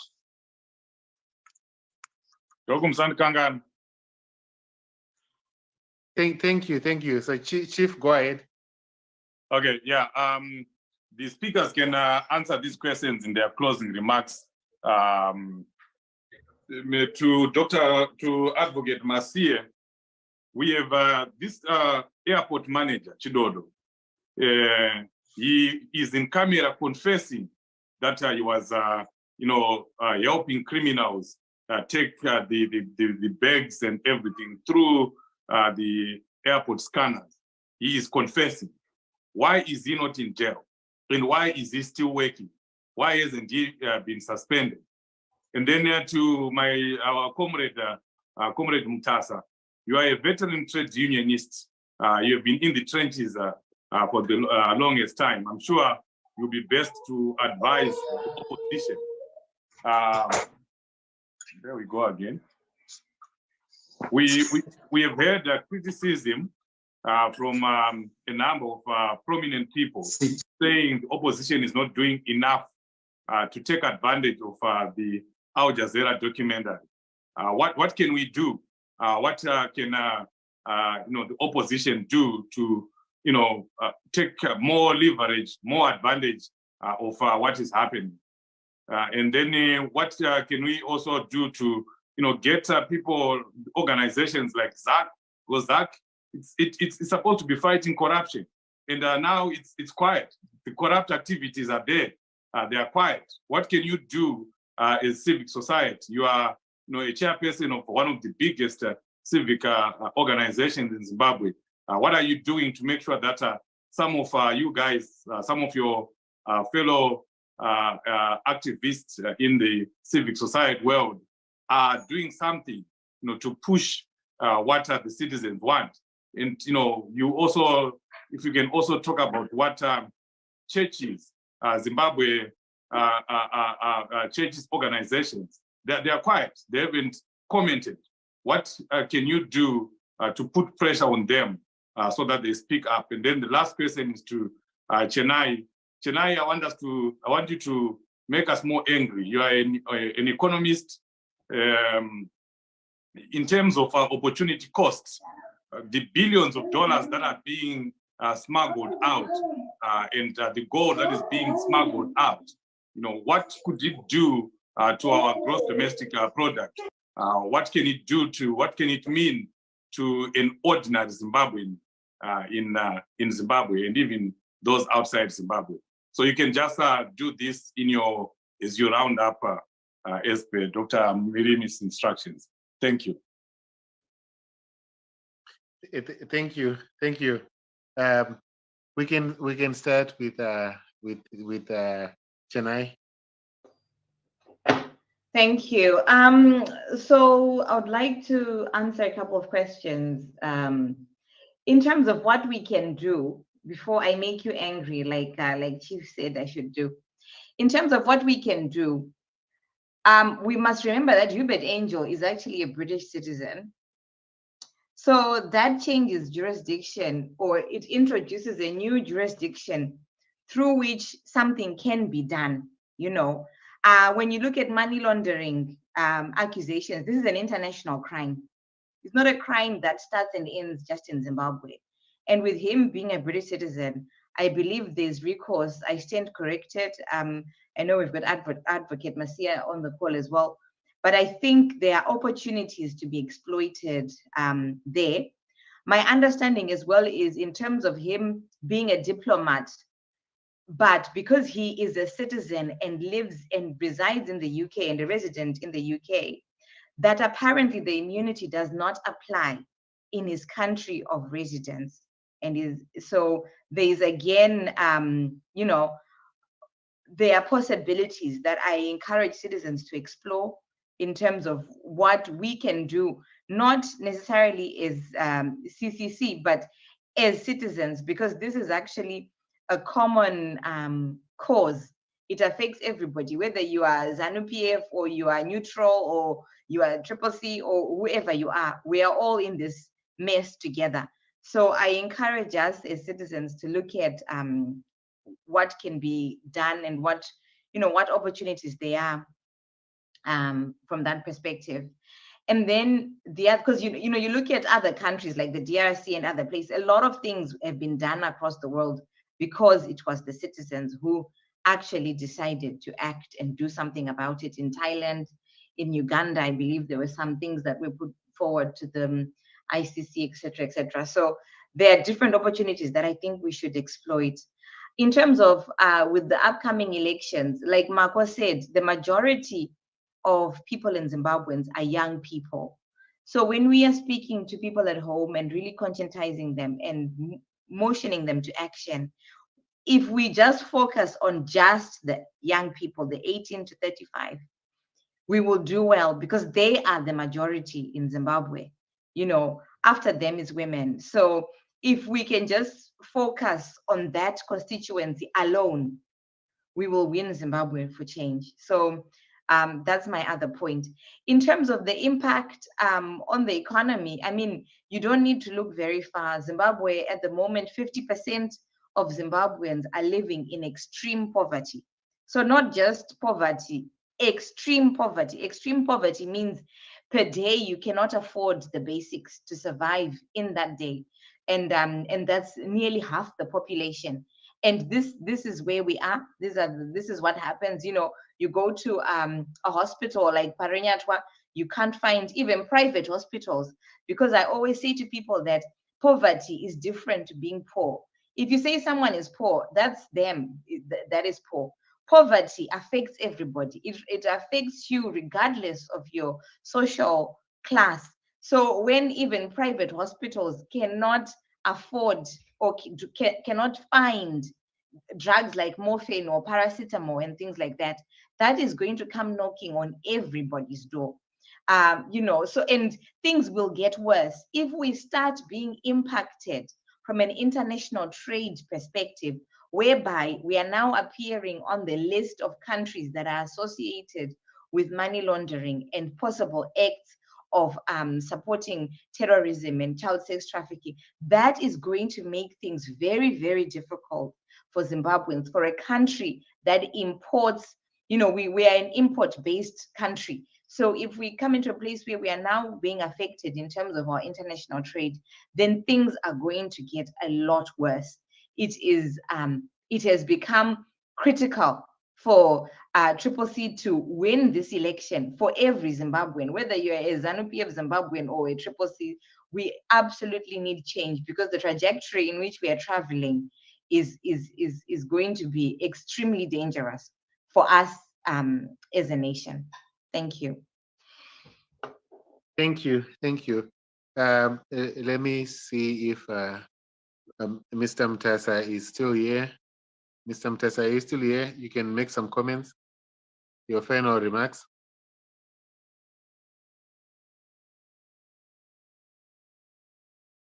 I do not see him. Okay, Mr. Ruzivishe, can you make your final remarks? Yeah, my final remarks with regards to this, I think they are guided more by a question which was asked earlier on about, or maybe it's a remark which was just raised about what the opposition should do. You know, I always have people who blame the opposition of not doing anything to fight corruption, who try to project themselves as the Zimbabwean messiahs in terms of fighting corruption. But we see from start to end so far, we are seeing that in this Gold Mafia documentary, Honorable Tindabit is the only politician in Zimbabwe who is fighting and speaking on behalf of the people. He is there, and we blame Triple C for not doing enough to fight corruption. But we see also that most of the people speaking out, instead of going for the Zimbabwe Public Police, which has the constitutional duty and legal mandate to do that, they're not going after them. They're not going after the Zimbabwe Anti-Corruption Commission, which has gobbled over 50 million since its inception, but has not yet made even any significant conviction. They are not going for that. They are going for Triple C. They are going for Chamisa. We go next to Special Anti-Corruption Unit, SACU, which is in the President's office. People are not going for that. They are going for Triple C. It's wrong. But Triple C, Triple C, as many people, if we were to qualitatively check people who have contributed to this documentary, they are Triple C. Let's go to the Financial Intelligence Unit, which is part of the system. People are not going for it. They are going for Triple C. The people, the politicians like Mnangagwa, who are named, people are not saying ZANU-PF must go. They are not calling for Mnangagwa's resignation or Mnangagwa's head. They are going for Triple C. So you find that blaming Triple C, it's rather unfair. And for me, you know, I know most people disagree with me, but I will call it malicious. And I whether how popular or unpopular people say it, so I always call them out on social media that, you know, look, we need to be rational. We need to be fair. And yeah, it's good. People have to say those things and stuff. And sometimes it has made me realize that when commenting on political issues, some comment just to create content, political content, you know, social media content on social media for the likes and the retweets. It's easy to just come and wake up and just criticize, you know, say, Triple C is not doing enough. I'm doing more than anything else. I'm a God-given, you know, thing to fighting corruption in Zimbabwe. Triple C should be doing this. But yet we see that Triple C has been doing that. The opposition in Zimbabwe has been on the forefront of fighting corruption. It's Triple C ministers and Triple C MPs who have been in parliament, who have been in cabinet, as in the case of the government of national unity, who are at the forefront of fighting these issues. It's citizens aligned to the main opposition who have been doing campaigns like Stop the Bleeding campaign with regards to minerals, diamonds in Chad. So we have known this fight. Chad Zamara was pro the opposition, main opposition. He was abducted. He was fighting. One of his biggest fights was against corruption. He was a journalist who honor him.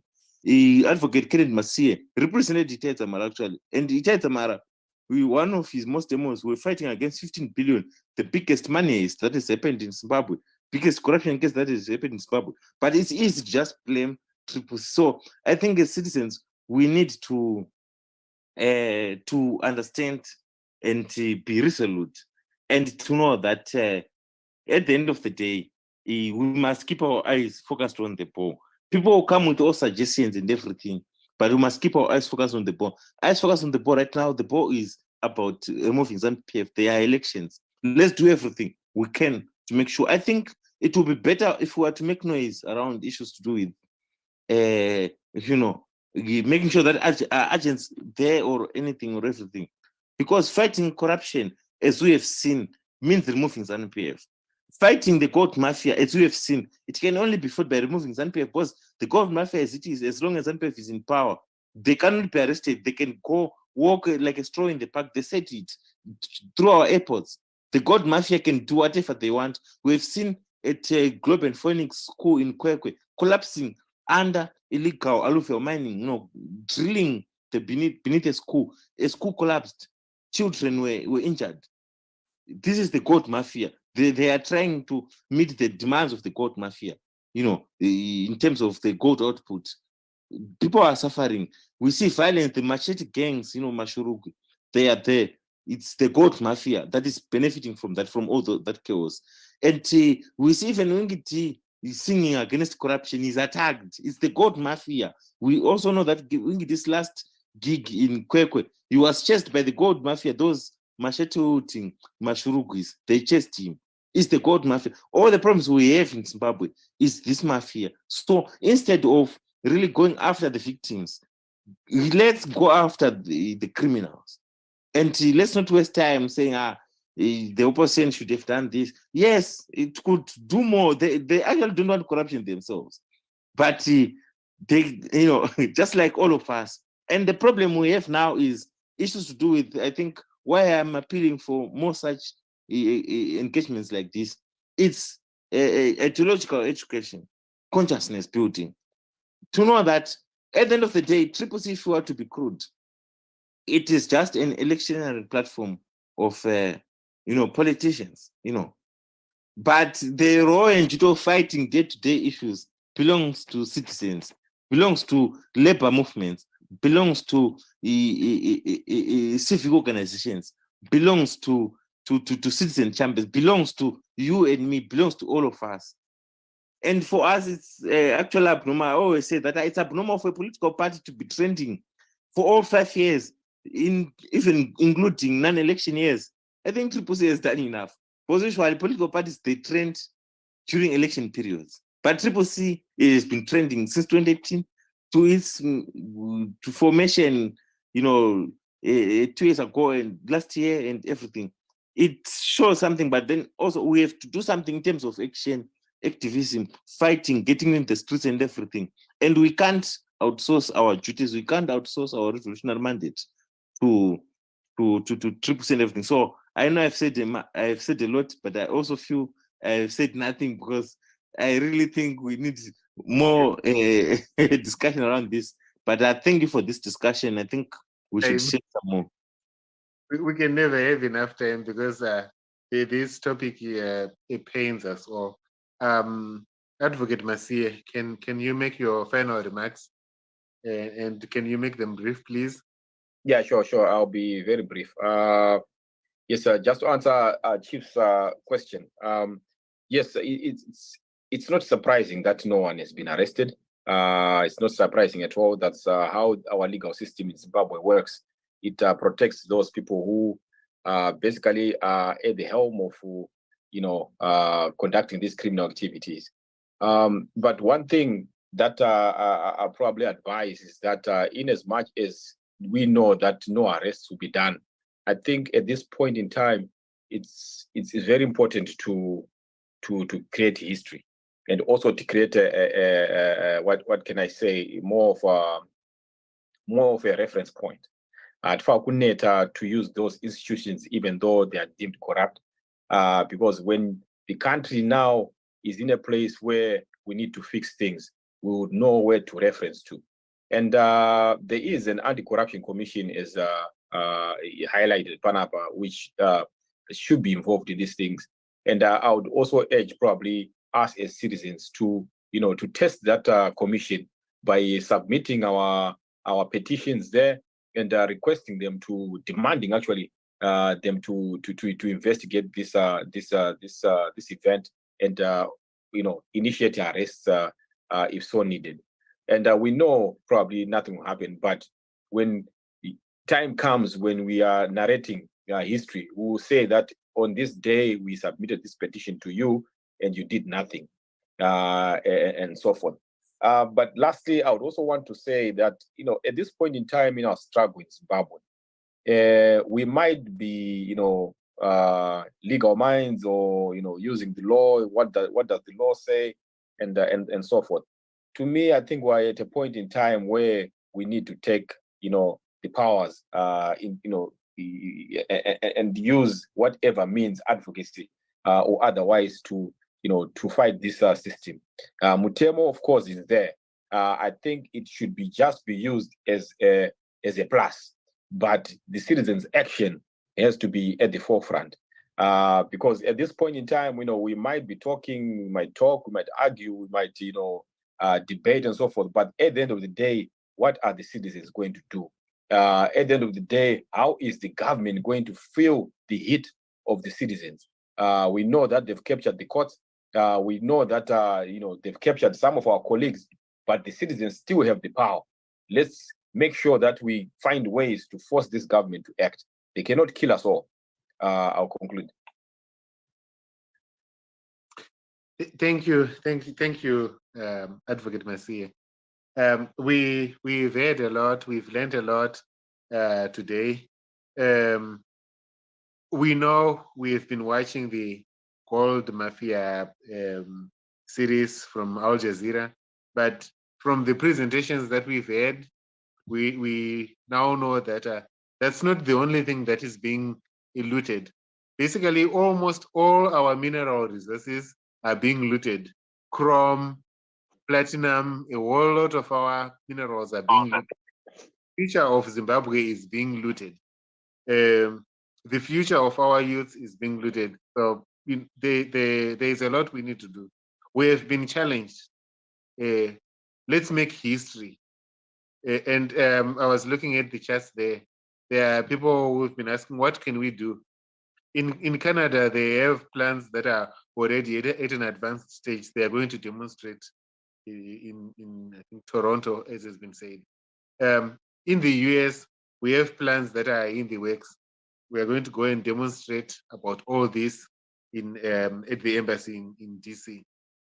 These are some of the plans that are there. But from what our panelists have said, let's make history, time to act.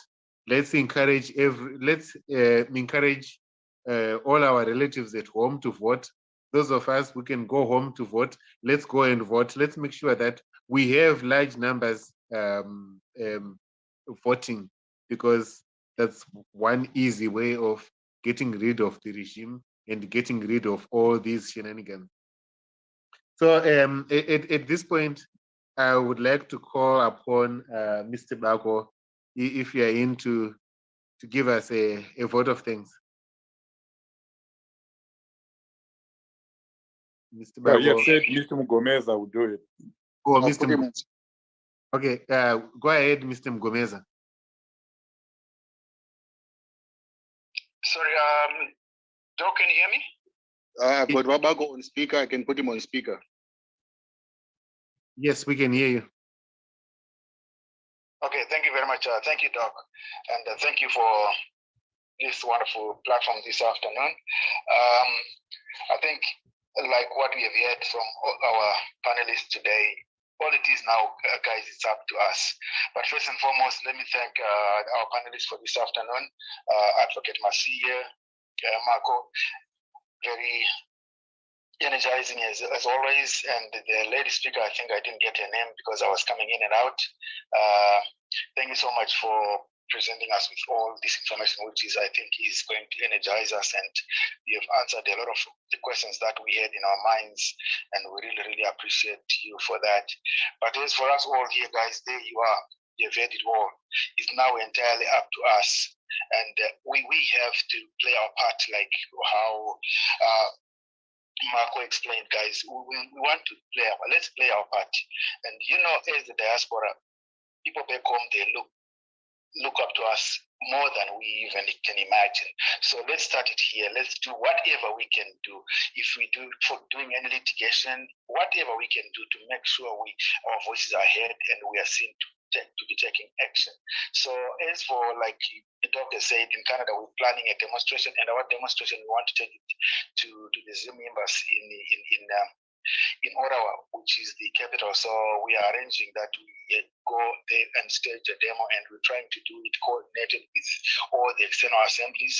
So our targeted dates are going to be, I think, right now it's provisional, is the 21st, or we might do it on Independence Day on the 18th. So we're still working, it's still work in progress. But otherwise, thank you so much for this platform, and we've learned a lot today. And I think as citizens and in the diaspora, we can only be more energized because words here. Doc, I think at this point I give it back to you. Thank you very much. Thank you, Mr. Thank you for that. This concludes our program for today. And as you may all have seen, a lot of you still had a lot of questions, and we just ran out of time. We had planned for 2 hours, and right now we're on 2 hours, 15 minutes. We went over by 15 minutes. We're surely going to plan another event like this, and I want to appreciate you all for coming. If you can give me an opportunity, Doc, right before we finish. Yeah, sure. Go ahead. Yes. Thank you, ladies and gentlemen. We just want to make sure that the message about the demo is not lost. We are definitely planning to have the demo in Washington, D.C., to go to the Zimbabwean embassy to express our frustration over over the abuse of power, the abuse of our resources. So things are in the works. Our organizing department is working on it. The tentative date is April 21, which is a Friday. Why it's a Friday is because toda kuenda kwakavhurwa kuti tinyatsokuendesa petition yedu ichibatwa mumaoko. So it's going to be a sacrifice for all of us, ladies and gentlemen, but a worthy sacrifice. This freedom, this democracy that we want is going to take a little bit of sacrifice from all of us. So those of you who can plan, just provisionally begin to plan for April 21 demonstration here in the United States, Washington, D.C. Same thing with Canada, as Mr. Bako said, it's the same thing. It's our organizing department that's organizing with other citizens. One of the important things is that this is not a CCC program. CCC, we are working with all other organizations, churches, citizens, everybody who feels that they want to express themselves over this issue. We are working with everyone. So, ladies and gentlemen, thank you so much. Back to you, Dr. Mwirimi, to round off.